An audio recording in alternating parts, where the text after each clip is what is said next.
আমাৰ মাজত উপস্থিত আছে অসমীয়া পৰিষদৰ মুখপাত্ৰ চাবুন আলী ডাঙৰীয়া আৰু এয়া আমাৰ জেচিবি দলৰ মুখপাত্ৰ বিপদ মহন্ত ডাঙৰীয়া। জয় শ্ৰীৰাম। জয় শ্ৰীৰাম। আমি বৰ্তমান অসমৰ পৰিস্থিতিৰ বিষয়ে এখেতসকলৰ লগত দুআষাৰমান কথা পাতিব বিচাৰিছো। আমাৰ সমূহ ৰাইজৰ বাবে এই কথাবিলাক আপোনালোকে চাওক, তেখেতসকলৰ মন্তব্য আমি শুনিব বিচাৰিছো। চাবুন আলী ডাঙৰীয়া, বৰ্তমান যি উচ্ছেদ অভিযান চলি আছে সেই উচ্ছেদ অভিযানৰ ওপৰত আপুনি কিবা ক'ব বিচাৰে নেকি?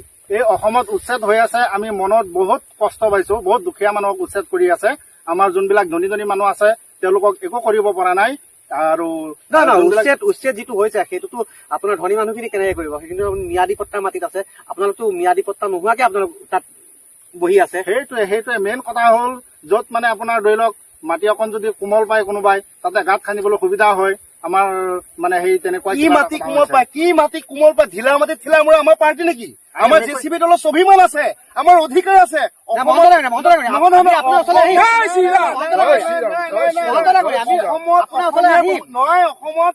অসমত অসমীয়া প্ৰভুত্ব চলিব, কোনো বাংলাদেশ স্বনিপতা নহয়। নহব তেওঁৱে আপোনালোকক এটা কথা কৈ দিছো, বাংলাদেশী কোৱা বাংলাদেশী মিয়া মানে বাংলাদেশী। আমাৰ কোনো মিয়াৰ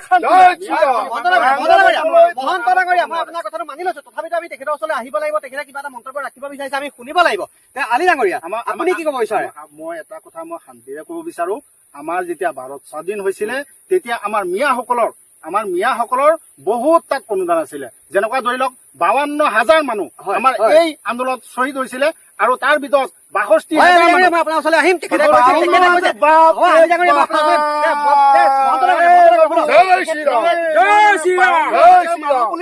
ক'লে নহব হে ডাঙৰীয়া। কোন 52,000 আছিল? তাত আমাৰ আছিল শ্বহীদ আছে, তেখেতসকলৰো কিছুমান শ্বহীদ হৈছিল। সেয়া আছিল আমাৰ অসমীয়া মুছলমান। তাত কোনো মিয়া মুছলমান আছিল। মিয়া মানেই বাংলাদেশী। কেনেকৈ অসমীয়া হব হে? অসমটো অসম, ভাৰতটো ভাৰত, এইটো কোনো পধ্যে মানিব মিয়া মানে বাংলাদেশী। আপুনি বিচাৰে নেকি যে চব মিয়া মানে বাংলাদেশী নেকি? মই আপোনাৰ চেনেলৰ যোগে এটা ভালকৈ স্পষ্ট কব নোৱাৰে মই অসমীয়া বুলি বুকু ফিনাই ঘূৰি থাকিলে আমি মানি ল'ম নেকি? মিয়া মই থকালৈকে মিয়াৰ কোনো শান্তি নাই এই অসমত আৰু এই ভাৰতবৰ্ষত। গোটেই পৃথিৱীত আছে। আপুনি জুবিন দাৰ বিষয়ে কিবা ক'ব নেকি? আপুনি যিমানে শক্তিশালী নেতা নহয়, একদিন চবৰে পতন আছে। আপোনালোকে মিয়া ৰাজনীতি নালাগে, আমাৰ বৰ্তমান জুবিন দাৰ বিষয়ে আপুনি কিবা ক'ব নেকি? আপুনি জুবিন দাৰ বিষয়ে ক'ব বিচাৰে নেকি? আমাৰ চবৰে মৰমৰ চেনেহৰ জুবিন দা, আমাৰ একমাত্ৰ জুবিন দা ন্যায় লাগে। ন্যায় বিচাৰি সমাধিত গৈ মূৰ ধোৱাই আঁঠু কাঢ়ি সেৱা ললেও মোৰ চৰকাৰ মই থকালৈকে, আমাৰ জেচিবি পাৰ্টি থকালৈকে মিয়াৰ কোনো শান্তি নাই। মই যেতিয়ালৈকে নেতা হৈ থাকিম কোনো মিয়াৰ স্থান নাই। আজি লাভ দেহাতৰ কথাকে কওক আপুনি। আজি কি কৰিছে? শৰ্মা খানে কেইদিনাকে ফচাই লৈছে। আজি আমাৰ অসমৰ ছানিয়া মিৰ্জাক সোহেল খানে ফচাই লৈছে। কি এটা ফচুৱাই কাৰবাৰ? কালি আমাৰ যদি পাৰ্টি নাথাকে, কালিলৈ আমাৰ অসমীয়া বোৱাৰী অসমীয়া ছোৱালীক চুচুৱাই নিব। আমি সহ্য কৰিব নিদিওঁ।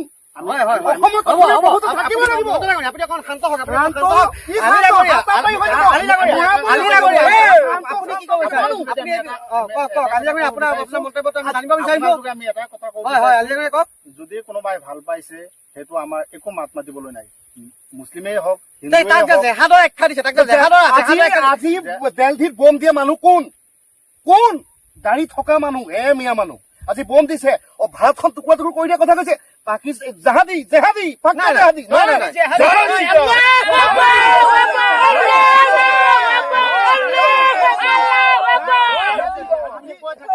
আজি জুবিনৰ ক্ষেত্ৰত কি কৰিছে? আমাক ন্যায় লাগে। কিহৰ ন্যায় লাগে? জুবিন হিন্দু আছিল নে নাই?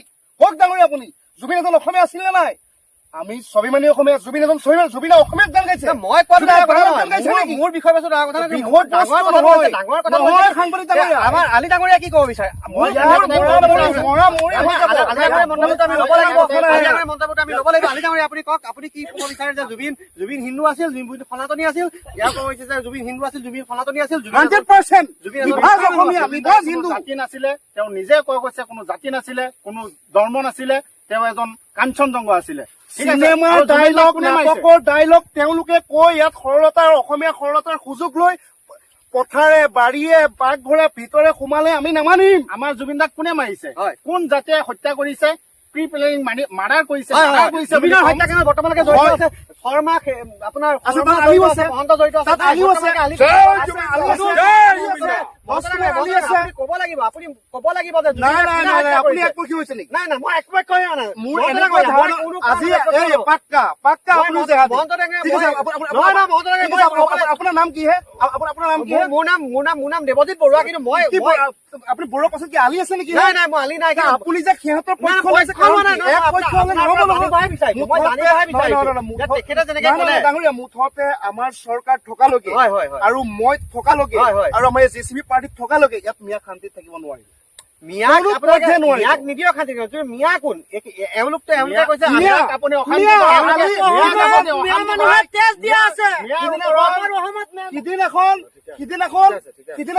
সিদিনাখন কি কৰিছে? সেই আছাক আপুনি চাগে পিছফালৰ পৰা কৈছে যে মিয়াই তেজ দিছে।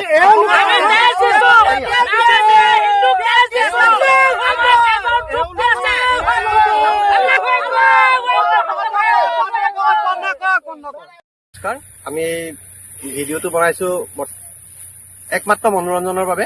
ইয়াত কোনো ৰাজনৈতিক দল, কোনো নেতাক কাকো আমাক মানসিক আঘাত দিয়া। ইয়াত যদি কিবা ভুল ভ্ৰান্তি হয় সমূহ ৰাইজে আমাক ক্ষমা কৰিব। ইমানখিনি আমি ক'লো। আপোনালোকৰ আৰু চবৰে আমি আপোনালোকৰ মৰম আশীৰ্বাদ বিচাৰি থাকো। আশীৰ্বাদ মৰম বিচাৰিছো। চেনেলটো শ্বেয়াৰ কৰিব, লাইক কৰিব, কৰিব, ছাবস্ক্ৰাইব কৰিব। জয় অসম, জয় জয় জুবিন জুবিন দা। ওয়ালাইকুম সালাম। আলী ভাই, ওয়ালাইকুম সালাম। ভাল কিন্তু এক্টিং কৰিলা দেই, বৰ সুন্দৰ পালো কিন্তু। বিৰাট ভাল লাগিছে। ভাল মানে জনতাক চুতীয়া বনোৱা, আমি নেতা হৈ থকা। অকমান মিষ্টেক হলে কিন্তু আমি নেতা হ'ব নোৱাৰিম আৰু। নোৱাৰিম। বেছি বৰফ লগা নাই নহয়। একো নাই, একো নাই, এই লগৰ ভিতৰত চলিয়ে থাকে। বেয়া নাপাবা, বেয়া নাপাবা, বেয়া চলিয়ে নাপাবা। থাকে। তুমি তোমাৰ নেতা, মই মোৰ নেতা। আমাৰ মিল মহব্বতটো থাকিব লাগিব। থাকিব। নহ'লে চলিব কেনেকে? অ'। এইবাৰ তুমি চৰকাৰ কৰিছা, ওয়ালাইকুম অহাবাৰলৈ আমি সালাম। ইনশাল্লাহ আমিও কৰিম। ইনশাল্লাহ, জয় শ্ৰীৰাম। আমাৰ শক্তি। ঠিক আছে, আমাৰ সাংবাদিক বৰুৱা ক'ত গ'ল? বৰুৱাক লগ পোৱা নাই? মই ফোন এটা মাৰিছিলো, কি কৈছে? আহি আছে বুলি আহি আছে। আহি পালে বৰুৱা। নমস্কাৰ নমস্কাৰ, বেয়া নাপাব দেই, অকণমান মানে ওপৰা-ওপৰি হ'ল। কথাবিলাক ময়ো ধৰিব নোৱাৰো নহয়, মানে অকণ ওপৰা-ওপৰি, বেয়া নাপাব দেই। নাই নাই, ধুনীয়া, সুন্দৰ সুন্দৰ সুন্দৰ অভিনয়। তুমি ভাল হয়। কিন্তু কেৰেক্ট লৈছা কিন্তু দেই, কেৰেক্ট তুমি ভাল লৈছা। মইতো তেনেকেই কৰিব লাগিব, আপোনালোকেনো বেয়া নাপাব হা। মোৰ থেংক ইউ, মানে- থেংক ইউ। কি কোৱা আলী ভাই? ভাল লাগিছে। ভাল লাগিছে, বিৰাট ভাল এক্টিং কৰিছে। কিন্তু পাব্লিকে যাতে গম নাপায়। নাই নাই, সেইটো চাওক, চাওক। ভিতৰুৱা কথা। সেইটো হৈছো মই। আপোনালোকে থাকিব, আমি আপোনাৰ লগত আছো। মই চিন্তা নাই, চিন্তা এটা- নাই, একো চিন্তা কৰিব হেৰি, কৰিলে কথা নাই। মোৰ অসমৰ ৰাইজে বৰ্তমান অকণ অকণকে দালাল বুলি গম পোৱা হৈছে। এতিয়া মইনো কি লুকুৱাই থাকিম? চিন্তা নকৰিবা, চিন্তা নকৰিবা, তোমাক আমি দালাল নম্বৰ মই তোমাক ৰাখিম। দিব লাগিব, আপোনালোকে নিদিলে কোনে দিব ছাৰ? হেৰি শুনকচোন ছাৰ, কথা এটা কওক। ছোৱালীজনী এডমিশ্যনৰ সময় হ'ল, টকা 50,000 এটা। পেমেণ্টটো ন? পেমেণ্ট পইচা নাই, মই ফোন কৰি ফোন পে দি দিয়া। হেল্ল', আমাৰ সাংবাদিকজন যে, তেওঁক এডমিশ্যনটো হেৰি অলপ চাই দিব। তোমাক গুগল পে' দিয়া। আমাৰ স্কুলতে আছে ন? নম্বৰটো ক'ল ন? মই ঠিক আছে, ঠিক আছে। চাই দিব, অলপ চাই দিব দেই, অলপ চাই দিব। আমাৰ নিজৰ মানুহ, একে নিজৰ ক্ল'জ মানুহ। ঠিক আছে। ঠিক আছে, মই 1 লাখ তোমাক মই মাৰি দিলো হা। ঠিক আছে, ঠিক আছে।